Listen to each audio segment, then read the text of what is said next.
Hello friends बरायबाय माय बड' tech चेनेलनि गेजेरजों नोंथांमोनखौ बयखौबो दायो बे समाव बे भिडिअनि गेजेरजों नोंथांमोननो शेयार खालामनो लादों जोङो आत्मनिर्भर स्किम एबा सीएमनि इउथ स्किम बेनि माखासे इन्टारभिउ एबा बेनि सर्ट लिस्टआ सोर जाखो एबा जा नोंथांमोना कल खालामजायाखै नोंथांमोना गोबां गोनो गोथो जानानै दं बेनि इन्टारभिउखौ मोनगोन एबा मोना आरो बेखौ मोनमारदोंना मोनमाराखै इन्टारभिउखौ लामारदोंना लामाराखै बेफोरबायदि माखासे कुइसन्सफोर दंमोन नाथाय नोंथांमोना आत्मनिर्भर स्किम आरो लोगोसे एसएससिनि मोनसे भिडिअ आपल'ड होदोंमोन बेनि गेजेरजोंनो नोंथांमोना माखासे कमेन्टनि गेजेरजोंबो मिथिनानै मोनबाय जे जायफोरनाखि इन्टारभिउखौ मोनबाय एबा लाफेरबाय बिथांमोना कमेन्ट होदों बेनि गेजेरजोंबो मिथिनानै मोनबाय जे बेनि इन्टारभिउआ सोलिगासिनो दङ आन्डार डिस्ट्रिक्ट एबा डिस्ट्रिक्टनि सिङाव प्रजेक्ट बाय प्रजेक्ट माखासे गुबुन गुबुन डिपार्टमेन्टनि अफिसफोराव बेफोर माखासे अरेलफोरा एबा इन्टारभिउफोरा सोलिगासिनो दं बेखौ नोंथांमोना मिथिनानै मोनखाबाय दायो जायफोरनाखि सर्ट लिस्टआव गाखोआखै नोंथांमोनाबो सर्ट लिस्टआव गाखोगोन बिथांमोना बेहाय नुनो मोनदों नोंथांमोना क्राइटेरिया जा एलिजिबिलिटि क्राइटेरिया गोरोबनायखौ बिथांमोना सर्ट लिस्ट खालामबाय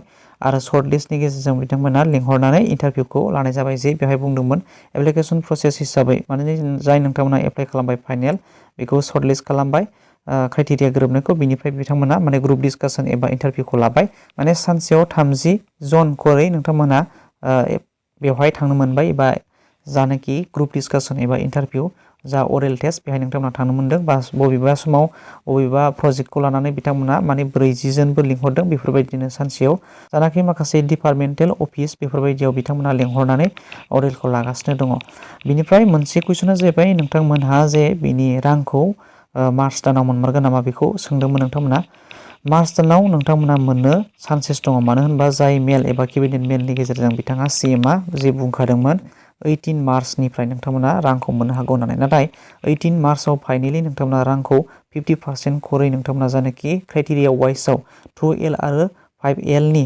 जायनाखि नोंथांमोना क्राइटेरिया गोरोबनाय नोंथांमोना मोननो गोनांफोरा जा मोननो गोनां बे 50%खौ फार्स्ट किस्ति हिसाबै मोनगोन मार्च 18आव नङाब्लाबो मार्चनि जोबनाय फारसे मानो होनबा पेमेन्ट खालामनाय एबा माखासे डिपिटि टाइपनि माखासे सरकारि जा अनुदान एबा रां होनाय जायो बेफोर गासैबो माखासे पेमेन्टफोरखौ मार्च दानावनो खालामनाय जायो आरो लोगोसे एप्रिलनि 16 निफ्राय जे इलेक्सन दङ बिनि थाखायनो बिथांमोना बे पेमेन्टखौ गोख्रैनो एबा सिगांग्रो खालामनानै होनाय जागोन नोंथांमोना आसा खालामनो हायो बेबादि जेराव सीएमआ केबिनेट मेलनि गेजेरजों बिथांमोना बुंखादोंमोन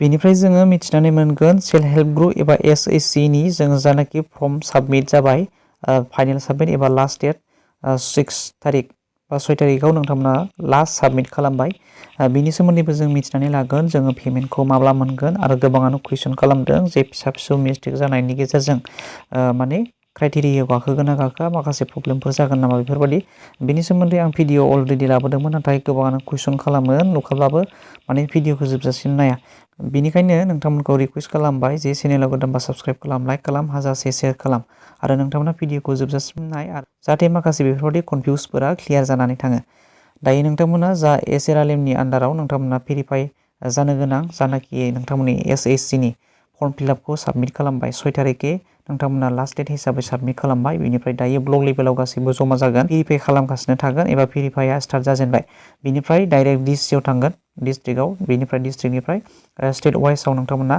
फाइनेलि एप्रुभ खालामनानै नोंथांमोना बिनि रांखौ मार्चआवनो मोननायनि चान्सेसा दङ जे सीएमआ केबिनेट मेलनि गेजेरजों बिथाङाबो फोसावदोंमोन एसएससिनि माखासे रांखौबो मार्चआवनो होगोन बेफोरबायदि बुंनानै नाथाय नोंथांमोना मोननायनि चान्सेसा जायनाखि क्राइटेरियायाव गासैबो गोरोबजोबनाय आरो नोंथांमोननि फर्म जानाखि एग्रिमेन्ट एबा डिक्लेरेसन बेफोराव नोंथांमोना साइन होजोब्बाय एबा नोंथांमोननि सिगनेचारा गासैबो जानानै थांबाय अब्लानो नोंथांमोना क्राइटेरिया हिसाबै गासैबो स्टेटआव भेरिफाइड जायोबा एबा एप्रुभ जायोबा नोंथांमोना रांखौ मोननायनि चान्सेसा दं जेरावहाय एप्रिलनि 16 निफ्राय इलेक्सन दङ बिनि थाखायनो नोंथांमोना बेनि सिगांग्रो रांखौ मोननायनि चान्सेसा दं बेजों लोगोसे पीएम किसाननि सायावबो नोंथांमोननो गुड आपडेट सरजाबनानै होनाय जादों जे नोंथांमोना बोसोराव 6000 मोननो हायोमोन थिग बेफोरबायदि 6000 खरै जोङो मोनबाय थागोन जेब्लानाखि बे सरकारा थाबाय थायो अब्लासिम दायो नोंथांमोना मिथिनानै मोनखादोंमोन जानो हागौ खायसे खायसे जे देग्लायनि 2024 to 2025 नि जे रां बावजा एबा बाजेटआव बिथांमोनहा पीएम किसाननि थाखायबो माखासे रांखौ गोदान बेनिफिसारि सोसननो थाखाय बिनि रां बावजायाव गोबां प्लास खालामनानै लादेरदों एबा रां बावजायाव सोस'नानै लादों एबा बेखौ नोंथांमोनहा गोबाङानो मिथिखादों। बिनिफ्राय जोङो गोदान बेनिफिसारिस दायो एप्लाइ खालामनो हानाय जागोन एबा अनलाइननि गेजेरजोंबो नोंथांमोनहा एप्लाइ खालामनो हागोन। बेहाय बा अनलाइनाव जानाखि डकुमेन्टस रिक्वायरमेन्ट एबा गोनांथि जानानै फैयो बे डकुमेन्टसफोरखौ माखासे रेहायाव एबा बे रेहायनि गेजेरजों नोंथांमोना एप्लाइ खालामनो हानाय जागोन। बेनि एप्लाइ प्रसेसखौ आं नोंथांमोननो गुबुन मोनसे भिडिअनि गेजेरजों शेयार खालामगोन। दायो नोंथांमोना 16 इनस्टलमेन्ट जायनाखि 16 इनस्टलमेन्ट बेखौ 28 फेब्रुवारियाव नोंथांमोनहा मोननो हाबाय 16 इनस्टलमेन्ट आरो जायफोरनाखि नोंथांमोना 16 इनस्टलमेन्टखौ मोनाखै जे 2.80 बा 2 लाक्स नोंथांमोनहा बेनिफिसारिसफोरा थालांदों। बे बेनिफिसारिसफोरा जायनाखि 2 लाक्स थालांनाय बेहाय नोंथांमोना जायफोरनाखि मोनाखै एबा गोदान एप्लाइ खालामदोंमोन नोंथांमोना बेनि गेजेरावनो थालांनाय जाबाय। नाथाय बेखौ मानो थालांदों बेखौ जोङो बुंनो हाया। नोंथांमोना उननि प्रसेसफोराव मोननो हागौबो जानो हागौ। नोंथांमोना चेक खालामनानै नाय आरो नोंथांमोननि बेंक एकाउन्ट एबा नोंथांमोननि आधार कार्ड लेन्ड सिडिंस बेफोर गासैबो प्रसेसा एबा बेयो गासैबो थिगैनो दङब्लानो नोंथांमोना उननि समाव मोननो हागोन लासैनो। नोंथांमोना बेखौ जेबो सिन्था खालामनाङा। बिनिफ्राय नोंथांमोननि मेन मावनांगौआ जाहैबाय बेंक एकाउन्टजों आधार कार्ड लिंक बेयो मास्ट बि थाथारनांगोन एबा थिगै जानांगोन एबा KYC नांनानै थादोंबा बेखौ नोंथांमोना क्लियार खालामनानै लानो नांगोन। बेनिफ्राय नोंथांमोना नुनो मोनदों जे बेवहाय 2.80 बियो आद्रा थादों एबा बेखौ बिथांमोना सोनानै दोनाखै। बेहाय 11 क्ररखौ बिथांमोना सोनानै होनाय जाबाय। बिनि उनाव जेनाखि नोंथांमोना गोदान इनस्टलमेन्ट बे इनस्टलमेन्टखौ नोंथांमोना एप्रिल टु जुलाइ बे दाननि गेजेराव नोंथांमोना मोननो हानाय जागोन। बिनिफ्राय जोङो गोदानै एप्लाइ खालामनो थाखाय जों गाहायाव फैनानै जों बेवहाय नुनो मोनदों निउ फार्मार रेजिस्ट्रेसन बेहाय नोंथांमोना क्लिक खालामनानै जोङो गोदानै एप्लाइ खालामनो हागोन। बिनिफ्राय नोंथांमोना अनलाइन KYC नोंथांमोना होनो थाखाय नैबेहाय नुनो मोनदों KYC नोंथांमोना बेवहाय थांनानै बेहाय नोंथांमोना KYCखौ होनो हागोन।